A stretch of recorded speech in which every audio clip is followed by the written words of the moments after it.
Hello dear friend, स्वागत है आपका हमारे YouTube channel simple chemistry classes में।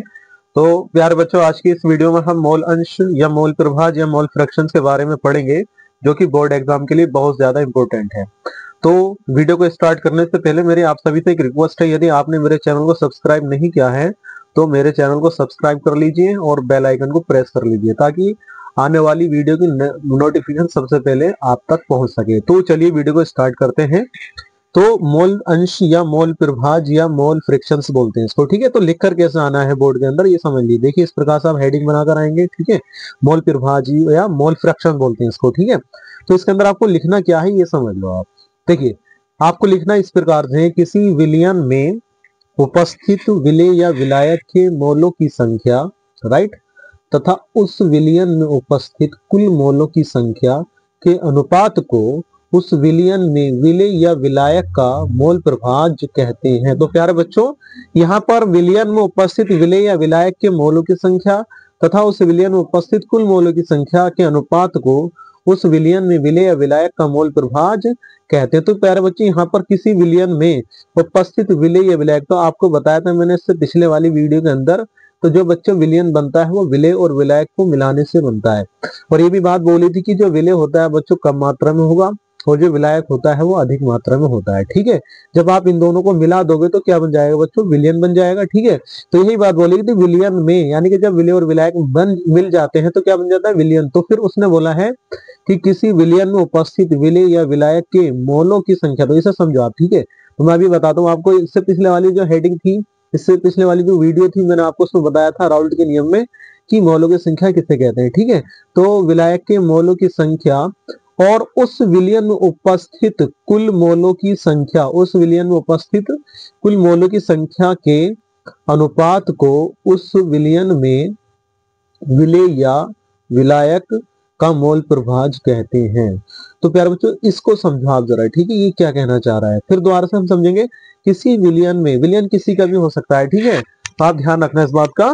किसी विलयन में उपस्थित विलेय या विलायक, यानी कि विलेय का अलग निकालोगे आप मोल प्रभाज और विलायक का अलग निकालोगे। जब विलेय और विलायक का मोल प्रभाज आ जाएगा तो फिर हम इन दोनों को आपस में जोड़ देंगे। जोड़ने के बाद विलयन का मोल प्रभाज आ जाएगा। तो इन्होंने बोला है कि विलेय या विलायक के मोलों की संख्या तथा उस विलयन में उपस्थित कुल मोलों की संख्या के अनुपात को उस विलयन में विलेय या विलायक का मोल प्रभाज कहते हैं। तो प्यारे बच्चों, मोल प्रभाज को एक्स से प्रदर्शित किया जाता है। किससे प्रदर्शित करते हैं? मोल प्रभाज को प्यारे बच्चों एक्स से प्रदर्शित किया जाता है। और एक बात हो जाए रखना, इसका कोई मात्रक नहीं होता है। तो प्यारे बच्चों, आपको पता चल गया इसका कोई मात्रक नहीं होता है। मैं बच्चों मान लेते हैं विलयन के अंदर, ठीक है, जो विलयन हमने बनाया है उस विलयन में आपको पता है विलेय भी होगा और विलायक भी होता है, ठीक है। तो उस विलयन में उपस्थित विलेय के मोलों की संख्या निकालनी है। विलेय के मोलों की संख्या एन भी मान लेते हैं और विलायकों के मोलों की संख्या को एन ए मान लेते हैं। तो मैंने आपको पहली वीडियो में बता दिया था कि ए विलायक होता है और बी विलेय होता है, ठीक है। तो माना विलयन में उपस्थित विलेय के मोलों की संख्या एन बी तथा विलायकों के मोलों की संख्या एन ए है। तो हम क्या करेंगे बच्चों? विलयन में उपस्थित कुल मोलों की संख्या, तो कुल मोल क्या हो जाएंगे बच्चों? यहाँ हो जाएगा, यहाँ विलायक के मोलों की संख्या और प्लस विलेय के मोलों की संख्या, इन दोनों का योगफल विलयन में उपस्थित कुल मोलों की संख्या के बराबर हो जाता है, ठीक है बच्चों। अब हमको क्या करना है, देखिए हम सबसे पहले हम विलेय का मोल प्रभाज निकालेंगे और फिर विलायक का मोल प्रभाज निकालेंगे। तो जब इन दोनों का मोल प्रभाज आ जाएगा, इनको जोड़ देंगे। जोड़ने के बाद जो परिणाम आएगा बच्चों उसे ही मोल प्रभाज कहेंगे। तो आपने देखा कि यहाँ हम सबसे पहले विलेय का मोल प्रभाज निकालेंगे। तो इसमें आपको याद पता है कि विलेय का मोल प्रभाज कैसे निकालते हैं। देखिए विलेय का मोल प्रभाज बराबर होता है विलेय के मोलों की संख्या बटे विलयन में उपस्थित कुल मोलों की संख्या, ठीक है।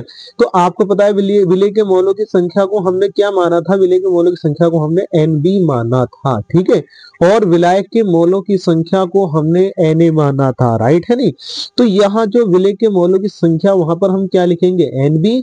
और विलयन में उपस्थित कुल मोलों की संख्या को बच्चों हमने पहले ही निकाल लिया था, यहाँ देखो, ठीक है, हमने पहले इसको निकाल लिया था, नहीं निकाल लिया था। तो विलयन में उपस्थित कुल मोलों की संख्या हमने क्या मानी थी? N A plus N B. तो ये है बच्चों विलायक के मोल प्लस और ये है विलेय के मोल, राइट है। तो एक्स बी बराबर एन बी बटे N A plus N B हो जाएगा। राइट, तो ये एक्स बी क्या बोलेंगे इसको बोलेंगे विलेय का मोल प्रभास। ठीक है, तो जो एन बी है वो विलेय के मोलों की संख्या हो जाएगा बटे विलयन में उपस्थित कुल मोलों की संख्या। इस प्रकार से एक्स बी बराबर एन बी बटे N A plus N B समीकरण 1 मान लो, और एक्स बी बोलते हैं विलेय का मोल प्रभास। कितना हो गया, एन बी बटे N A plus N B. Right है ना, यहां तक बात समझ में आ गई। इसे समीकरण आप क्या कर लोगे, इसे समीकरण 1 मान लेते हैं। अब क्या करना है बच्चों, अब आपको विलायक का मोल प्रभाज निकालना है। ठीक है, तो इसी प्रकार से जिस प्रकार से आपने विलेय का मोल प्रभाज निकाला है, इसी प्रकार से आप विलायक का मोल प्रभाज निकालोगे। ठीक है, तो विलायक का मोल प्रभाज निकालने के लिए आपने क्या करना है, ऊपर लेना है आपको विलायक के मोलों की संख्या, और जैसे आपने विलेय का मोल प्रभाज निकाला था और आपने उसके बटे में लिखा था विलेय के में उपस्थित कुल मोलों की संख्या, तो यहाँ भी आपने वैसा ही लिखना है विलेय में उपस्थित कुल मोलों की संख्या।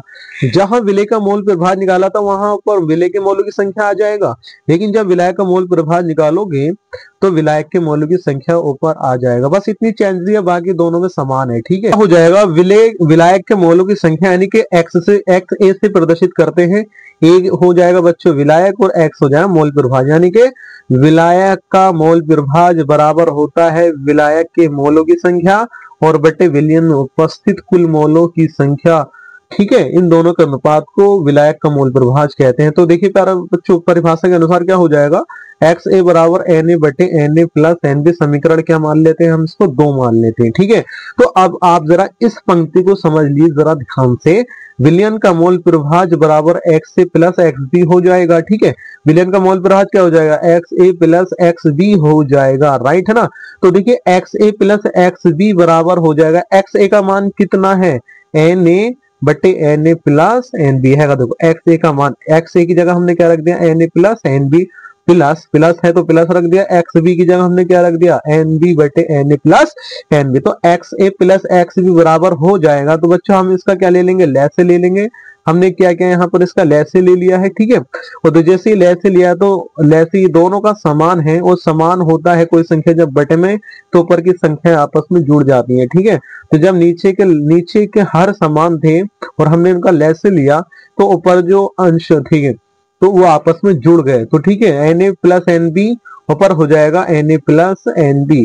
तो देखिए ऊपर N A plus N B हो गया और नीचे भी N A plus N B हो गया। ठीक है, दोनों समान है आपस में, तो जब संख्याएं समान होती है ऊपर नीचे वो एक दूसरे को काट देती है प्यारे बच्चों। ठीक है, तो ये क्या होगा, N A plus N B, N A plus N B को क्या कर देगा बच्चों, यहाँ से काट देगा। राइट है, तो X A plus X B बराबर N A plus N B बटे N A plus N B हो जाएगा। N A plus N B से N A plus N B cut जाएगा। ठीक है, अब देखिए क्या होगा आगे। तो प्यारे बच्चों आपने देखा कि x A plus X B बराबर कितना आ चुका है प्यारे बच्चों, 1 आ चुका है। एक्स ए बराबर x A plus X B बराबर क्या आ गया बच्चों, 1 आ गया है। इससे मतलब ये क्लियर होता है कि x A plus X B यानी कि विलायक का मोल प्रभाज प्लस विलेय का मोल प्रभाज, इन दोनों का योगफल 1 के बराबर होता है। तो ठीक है प्यारे बच्चों, ये बात समझ में आ गई होगी। ठीक है, अब आपको इसके नीचे क्या लिख कर आना है, आपको इसके नीचे एक पंक्ति लिख देनी है, एक लाइन लिख देनी है। क्या लाइन लिखोगे आप, विलयन का मोल प्रभाज सदैव 1 होता है। तो समझ गया, देखिए लिखना ही क्या है आपको, मैंने यहाँ ड्राइव करके दिखा भी दिया है। ठीक है, विलयन का मोल प्रभाज सदैव 1 होता है और प्यारे बच्चों इसका कोई मात्रक नहीं होता है। तो यदि आप इस प्रकार से बोर्ड में लिख कर आओगे तो आपका 1 नंबर नहीं कटेगा, एग्जामिनर आपको फुल मार्क्स देगा। ठीक है, इस प्रकार से जैसे मैंने आपको बताया है, अगर आप इस प्रकार से लिख कर आते हैं तो आप बहुत अच्छे मार्क्स प्राप्त कर सकते हैं। ठीक है, 70 में 70 ला सकते हैं और अच्छी आप परसेंटेज बना सकते हैं। ठीक है, लिखने का तरीका मैं आपको बता ही रहा हूं, आप वहां भी इसी प्रकार से लिखकर आओगे तो आप अच्छा परफॉर्म कर सकते हो। ठीक है, तो प्यारे बच्चों यदि आपको मेरी वीडियो अच्छी लगी है तो वीडियो को लाइक कीजिए, कमेंट कीजिए और प्लीज दोस्तों में शेयर कीजिए। मिलते हैं नेक्स्ट वीडियो में।